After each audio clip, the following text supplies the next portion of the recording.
दोस्तों, डीएम साहब एक मजदूर का भेष बदलकर हॉस्पिटल छापा मारने के लिए पहुंचते हैं। वो हॉस्पिटल के अंदर जाना चाह रहे थे, लेकिन जो गेट पर सिक्योरिटी गार्ड खड़ा था वो उन्हें बाहर ही रोक देता है। उन्हें अंदर जाने की अनुमति नहीं देता है। डीएम साहब बहुत विनती करते हैं कि हमारा एक रिश्तेदार इस हॉस्पिटल में भर्ती है, उसे देखने के लिए जाना है, हमें अंदर जाने दीजिए। लेकिन मजदूर बने डीएम साहब को गार्ड अंदर जाने से रोक देता है। फिर डीएम साहब अपनी फटी पुरानी पैंट से एक 50 रुपये का नोट निकालते हैं और उस गार्ड के हाथ में थमा देते हैं। फिर उन्हें जाने के लिए अनुमति दे देता है। मजदूर बने डीएम साहब जैसे ही हॉस्पिटल के जनरल वार्ड में हॉस्पिटल के अंदर पहुंचते हैं तो उनकी नज़र एक महिला पर पड़ती है जो बेड के नीचे फर्श पर पड़े थे और उनका इलाज चल रहा था। वह महिला उन्हें कुछ जानी पहचानी सी लगती थी, तो उन्हें करीब जाते हैं, देखते हैं तो करीब आकर उस महिला को देखते हैं तो उनके पैरों तले ज़मीन खिसक जाती है और वो आश्चर्यचकित रह जाता है। अपने घुटनों के नीचे बैठ जाते हैं और ज़ोर से उनके मुंह से निकलता है, अरे पायल। इसके बाद वो पास में ही ट्रॉली में रखी दवाइयों को देखने लगते हैं। सभी दवाइयाँ एक्सपायर डेट की होती है। दवाइयाँ देखने के बाद वो मजदूर खड़ा होता है और गुस्से में चिल्लाते हुए बोलता है कि यहाँ के सभी डॉक्टर को सस्पेंड कर देना चाहिए, इनकी डिग्रियाँ खारिज कर देनी चाहिए। उस मजदूर को इस तरह चिल्लाता देख आसपास के सभी लोग और मरीज उसे देखने लगते हैं। तभी 2 डॉक्टर वहाँ से गुजर रहे थे।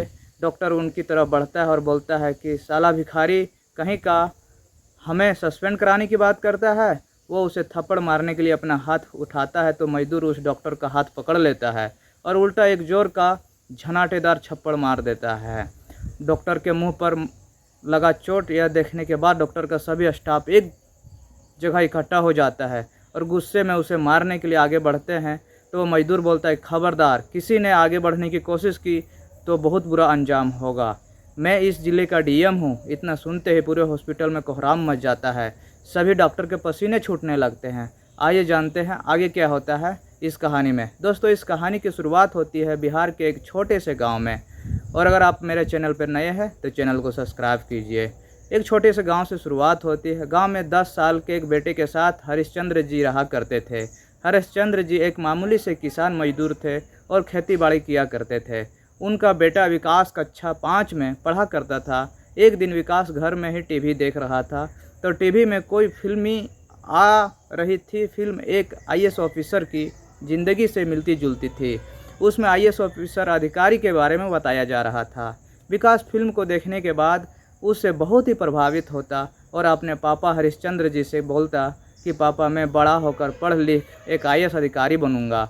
उसके पापा ये बात सुनकर बहुत खुश होते। बच्चे की बात को सुनकर वो फूले ना समाते। वे बोलते, हाँ बेटा, क्यों नहीं, तुम एक दिन जरूर आईएएस अधिकारी बन जाओगे, बस अपनी पढ़ाई को लगन से करते रहो। दोस्तों, इधर उधर की बात ना होकर रह जाती और समय भी गुजरता गया और कुछ वर्ष ऐसे ही बीत जाते हैं। अब विकास भी बड़ा हो चुका था। वह इंटरमीडिएट की पढ़ाई कर रहा था और इंटरमीडिएट की परीक्षा देता है, पास भी हो जाता है। उसके पापा हरिश्चंद्र जी उसे कहते हैं कि बेटा विकास, अब तुम अपनी पढ़ाई को यहीं छोड़ दो और मेरे साथ खेती बाड़ी के कामों में हाथ बटाया करो। ये बात सुनकर विकास मायूस हो जाता है और मायूस चेहरे के साथ ही बोलते हैं कि पापा, आप ऐसा मत बोलिए, मेरे सपने को चकनाचूर करने का काम मत कीजिए। मुझे पढ़ लिख कर आईएएस अधिकारी बनना है, मेरा बचपन से ही सपना रहा है। तो हरिश्चंद्र जी बोलते हैं कि मैं अब दिन प्रतिदिन बूढ़ा होता जा रहा हूँ, अब मुझे खेतों में काम नहीं होता है, इसलिए अब तुम मेरे साथ खेतों में हाथ बटाया करो और ये पढ़ाई लिखाई को छोड़ दो, क्योंकि मेरी आमदनी भी कम हो गई है और पढ़ाई का खर्चा नहीं उठा पाऊँगा। तो विकास अपने पापा से कहता है कि पापा, आप पैसे की चिंता मत कीजिए, मैं बच्चों को ट्यूशन पढ़ाया करूँगा और छोटा मोटा कहीं काम भी कर लिया करूँगा, आपके साथ खेतों में भी काम करूँगा, साथ ही साथ अपनी पढ़ाई भी जारी रखूँगा। बस आप मेरे साथ कंधे से कंधा मिलाकर खड़े रहिए, मुझे सपोर्ट करिए ताकि मैं हौसले को गिरने मत दीजिए। तो हरिश्चंद्र जी कहते हैं, ठीक है बेटा, जैसा तुम चाहो वैसी अपनी पढ़ाई को जारी रखो, मैं तो कर रहा हूँ काम को, आगे की ऐसी ही करता रहूँगा। अब विकास अपने गांव के कुछ बच्चों को ट्यूशन पढ़ाने लगता है। दोस्तों, विकास बहुत अच्छे बच्चों को समझाया करता था और गणित का ट्यूशन पढ़ाया करता था। धीरे धीरे उसका पास ट्यूशन पढ़ने वाले बच्चे की संख्या बढ़ने लगती है। आसपास के गांव में उसका नाम चलने लगता है। एक बार गांव से बाप अपने बच्चों को उनके पास ट्यूशन पढ़ाने के लिए भेजते थे। जब विकास देखता है कि दिन प्रतिदिन बच्चों की संख्या बढ़ती जा रही है, अब मैं अकेला इनको नहीं पढ़ा सकता, तो वह ट्यूशन पढ़ाने के लिए 2-3 अच्छे और होनहार टीचर को रख लेता है और अपने ट्यूशन बैच की क्लास को कोचिंग सेंटर के रूप में बदल देता है और कोचिंग का नाम रखता है विकास कोचिंग सेंटर। अब उसका कोचिंग सेंटर भी बढ़िया से चलने लगता है क्योंकि वह अच्छे होनहार टीचर को अपने पास जॉब पर रखा था, उन्हें अच्छी सैलरी देता था। तभी टीचर का इंटरव्यू खुद लेता है, इंटरव्यू में पास होने के बाद ही टीचर को रख लेता था। कोचिंग सेंटर चलाने के साथ साथ थोड़ा बहुत अपने पापा का साथ भी खेतों में काम किया कर देता था और अपनी पढ़ाई को भी करता था। ऐसे ही दोस्तों 3-4 साल बीत जाते हैं। वह ग्रेजुएशन के फाइनल ईयर में था, तो एक दिन उसके पापा हरिश्चंद्र जी कहते हैं, बेटा पास पड़ोस के लोग बातें बनाने लगे हैं, उंगलियां उठाने लगे, अपने बेटे के साथ बुरा कर रहा है, उसकी कमाई खाने में लगा हुआ है, अभी तक शादी नहीं किया है, बेटा अब तुम अपनी शादी कर लो। लेकिन विकास साफ इनकार कर देता है कि मुझे पढ़ना है, ये शादी विवाह के चक्कर में उन्हें उलझना है तो लोगों को मुंह में 1000 बातें बनते हैं, बनने दीजिए। हरिश्चंद्र जी अपने बेटों को बहुत प्यार से पीठ को थपथपाते हुए समझाते हैं कि देखो बेटा, शादी कर लेने से तुम्हारी पढ़ाई पर कोई फ़र्क नहीं पड़ने वाला, बल्कि इससे तो तुम्हारी पढ़ाई और भी ज़्यादा निखर जाएगी, तुम और भी अच्छे से अच्छे पढ़ाई कर पाओगे। तो विकास पूछता है, ऐसे कैसे हो सकता है, ज़रा बताइए मुझे भी। तो हरिश्चंद्र जी बताते हैं कि बेटा तुम ट्यूशन भी पढ़ाते हो, खेतों में भी काम कराते हो और इस सब के बाद घर का काम भी देखते हो, खाना वगैरह बनाते हो, साफ़ सफाई भी करते हो, घर के सैकड़ों काम होते हैं। अगर इस घर में बहू आ जाएगी तो घर का सब काम वो खुद संभाल लेगी।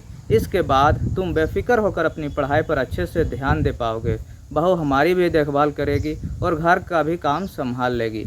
ये बात विकास भी समझ में आ जाती है। वो सोचता है कि पापा ठीक ही कह रहे हैं। फिर वो कहता है, ठीक है पापा, मैं शादी करने के लिए राज़ी हूँ, आप लड़की देखिए। इस पर हरिश्चंद्र जी भी बहुत खुश हो जाते हैं और विकास के लिए लड़की देखना शुरू कर देते हैं। पड़ोस के गांव में उन्हें एक लड़की पसंद आ जाती है जिनका नाम पायल होता है। पायल भी पढ़ने लिखने में वाली लड़की थी। लड़के एक दूसरे को देखते हैं तो दोनों की शादी के लिए हाँ बोल देते हैं। उसके बाद दोनों की फैमिली बैठकर शादी की बातचीत करते हैं और तारीख तय कर दी जाती है। 2 महीने के बाद तय की गई तारीख को बड़ी धूमधाम से पायल और विकास की शादी हो जाती है। पायल मायके से विदाई करके अपने ससुराल आ जाती है और ससुराल में बहुत बढ़िया तरीके से रहती है। विकास पढ़ाई लिखाई में बहुत तेज़ था, वह ट्यूशन के साथ साथ और पढ़ाई भी करने लगा। विकास का ख्याल रखती है, उसके पापा का आदर सम्मान करती है और घर को भी अच्छे से संभालने लगती है। सब कुछ बढ़िया ही चल रहा था। दोस्तों शादी से पहले पायल ने 2-3 जगह संविदा पर इंटरव्यू दिया था, कौशल पर भी नौकरी पाई थी। नौकरी के लिए तभी एक दिन एक स्कूल से कॉल आता है। वो बताते हैं कि हमारे स्कूल में टीचर के तौर पर सिलेक्शन हो चुका है। जब ये बात पायल अपने पति विकास से बताती है, ऐसे इंटरव्यू मैंने दिया था, मेरा सिलेक्शन हो गया है, मैं उस स्कूल में टीचिंग करना चाहती हूँ, मैं नौकरी करना चाहती हूँ। तो विकास पायल को लेकर वो स्कूल में पहुँचता है जहाँ पायल का टीचर के लिए सिलेक्शन हुआ था। वहाँ जाकर वो प्रिंसिपल से मिलते हैं। विकास देखता है कि स्कूल इतना खास नहीं है, छोटा और प्राइवेट स्कूल ही है।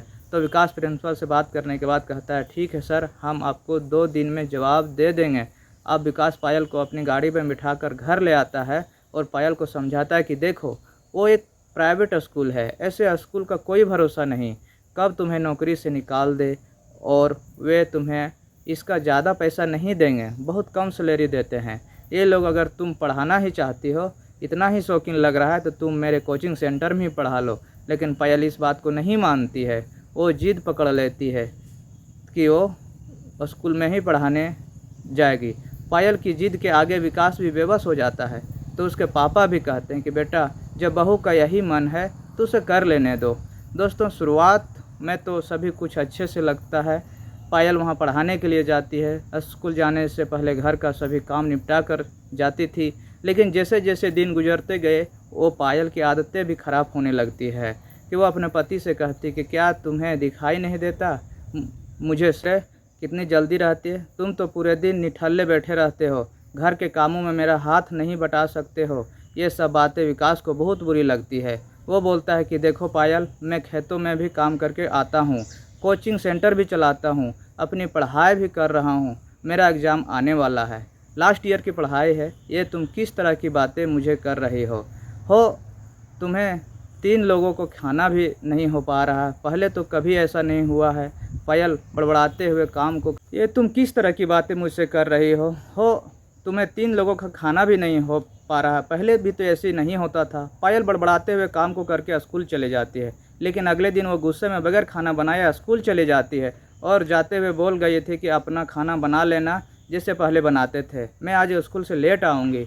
कुछ दिनों तक यही नाटक चलता रहा। विकास ने बहुत बर्दाश्त किया, पायल को समझाने की कोशिश की, लेकिन वो अपनी हरकतों से बाज नहीं आती। तो एक दिन विकास उसे साफ साफ शब्दों में बोल दिया कि तुम आज स्कूल तभी जाओगी जब खाना बना दोगी। अगर ये नौकरी करनी है तो घर का भी काम देखना पड़ेगा। इस बात को लेकर दोनों में लड़ाई झगड़ा हो जाता है और पायल अपना ससुराल छोड़कर अपने मायके चली जाती है और कुछ दिनों बाद अपने पिता से बोलकर विकास के घर तलाक के पेपर भिजवा देती है। विकास उन पेपर पर साइन नहीं करता और अपनी गाड़ी लेकर पायल के घर पहुंच जाता है। पायल के पिता से मुलाकात करता है, उनसे सभी बातें बताता है, लेकिन पायल के पिता भी पायल का ही पक्ष लेते हैं। वो बोलते हैं कि बेटा, अगर ये पढ़ाना चाहती है तो तुम्हें इससे परेशानी क्या हो रही है? तो विकास बोलता है कि पिताजी, मुझे इनसे नौकरी करने से कोई परेशानी नहीं है, लेकिन ये संविदा पर नौकरी कर रही है और ये प्राइवेट स्कूल है जो उन्हें कभी भी नौकरी से हटा सकते हैं। अगर इन्हें इतना ही पढ़ाने का शौक़ है तो अपने ही कोचिंग सेंटर में पढ़ा लेगी और इन्हें स्कूल से भी ज़्यादा पैसा दे दिया करूँगा। लेकिन दोनों ही बाप बेटी इस बात को नहीं मानते हैं। विकास आते हुए उनसे बोल देता है कि पायल ने खुद हमें तलाक के पेपर भेजे हैं, लेकिन मैंने उन पर साइन नहीं किया हूँ और ना ही करूँगा। मैं उन्हें तलाक नहीं दूँगा। विकास बोलता है, क्योंकि शादी सिर्फ जीवन में एक बार ही होती है और ये 7 जन्मों का रिश्ता है जो उन्होंने मेरे साथ जोड़ा है। मैं पायल को कभी भी ऐसे नहीं छोड़ सकता। इसको अपने घर पर रहना है तो मैं तलाक नहीं दूंगा। जब इनकी मर्जी हो तो ससुराल आ सकती है। इतना कहकर विकास अपने घर लौट आता है। समय ऐसे ही गुजरता गया, लेकिन पायल नहीं आई। विकास का भी ग्रेजुएशन कंप्लीट हो चुका था। वो भी कभी कंपटीशन के फॉर्म भरना शुरू कर देता है। इधर पायल भी स्कूल में पढ़ाती है और वहीं से अपने मायके लौट जाती थी। उसके मायके से भी स्कूल की दूरी इतनी पड़ती थी, अब दोनों के बीच कोई बातचीत नहीं होती थी। कोई एक दूसरे को कॉल तक नहीं करता है। हरिश्चंद्र जी ने विकास से कई बार कहा था, बेटा बहू को मना कर वापस ले आओ, लेकिन विकास दोबारा उसे लेने के लिए नहीं जाता और कहता है कि पापा, जब बात उनकी समझ में आएगी तो वह अपने आप आएगी। मैं अब वहाँ जलील होने के लिए नहीं जाऊँगा। दोस्तों, कुछ दिनों बाद यूपीएससी की वैकेंसी निकलती है तो विकास भी फॉर्म को भर देता है। विकास दिन रात एक कर देता है और अपने यूपीएससी एग्ज़ाम के लिए तैयारी करता है। जब उसे किसी दूसरे काम में उलझने की फुर्सत नहीं थी तो वो घर के कामों के लिए भी एक नौकर रख लेता है। क्योंकि कोचिंग सेंटर से उसे अच्छी इनकम हो रही थी, वो अपना पूरा समय पढ़ाई को देता है। अब उनकी ज़िंदगी में सिर्फ 3 काम बचे थे, खाना खाना, पढ़ाई करना और सोकर आराम करना। क्योंकि विकास के दिल दिमाग में एक जुनून सवार था। उसकी पत्नी एक छोटी सी नौकरी कर रही थी और उसे अकेला छोड़कर जा चुकी थी और 10-12 हज़ार रुपये की नौकरी कर उसे ताना मारकर गई थी। वो सोच रहा था कि मुझे कुछ तो बड़ा करना है ज़िंदगी में।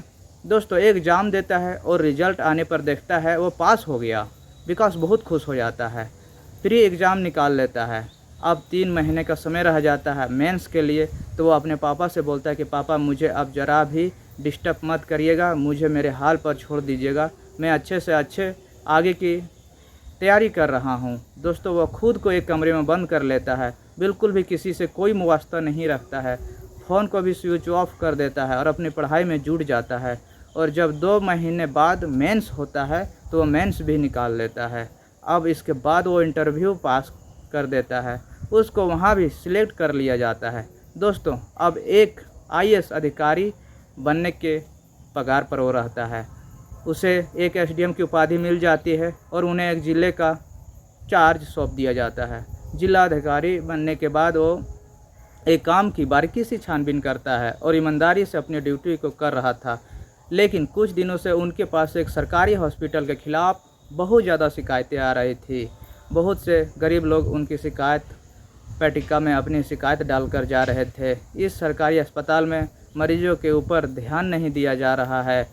उनसे ज़बरदस्ती ज़्यादा पैसों की मांग की जा रही है और एक्सपायर दवाइयाँ चलाई जा रही है। कोई भी दवा अपना असर नहीं दिखाती है और हॉस्पिटल के डॉक्टर मरीज के साथ बहुत ख़राब व्यवहार करता है। ये सब देखकर विकास को, जो IAS ऑफिसर बन चुका था, उनको बहुत ख़राब लगा। जब शिकायतें दिन प्रतिदिन बढ़ने लगी तो DM साहब इस बात की पुष्टि करना चाहते हैं और जांच पड़ताल में जुड़ जाते हैं, लेकिन ऐसे सीधा एक्शन नहीं ले सकते थे क्योंकि सरकारी हॉस्पिटल था और सभी MBBS डॉक्टर वहां ड्यूटी दे रहे थे। अगर कहीं ये बात झूठ निकल गई, हॉस्पिटल या डॉक्टर को बदनाम करने की साजिश हुई, तो हमारे ऊपर बहुत सवाल खड़े कर दिए जाएंगे। इसलिए वो फैसला करते हैं कि मैं अकेला ही मजदूर भेष बदलकर हॉस्पिटल जाऊंगा, इस बात की पुष्टि करूंगा। वो फटे पुराने कपड़े पहनकर हॉस्पिटल के लिए जाते हैं, लेकिन वहाँ सिक्योरिटी गार्ड उन्हें अंदर जाने की अनुमति नहीं देता है। बोलता है कि ये फटे पुराने गंदे कपड़े पहनकर हॉस्पिटल में क्या करने जाएगा। DM साहब बहुत कोशिश करते हैं, लेकिन गार्ड नहीं माना। अब मजदूर आने DM साहब अपनी जेब से 50 का नोट निकाल कर उसके हाथ पर दे देते हैं, तो गार्ड साहब खुशी खुशी अंदर जाने दे देता है।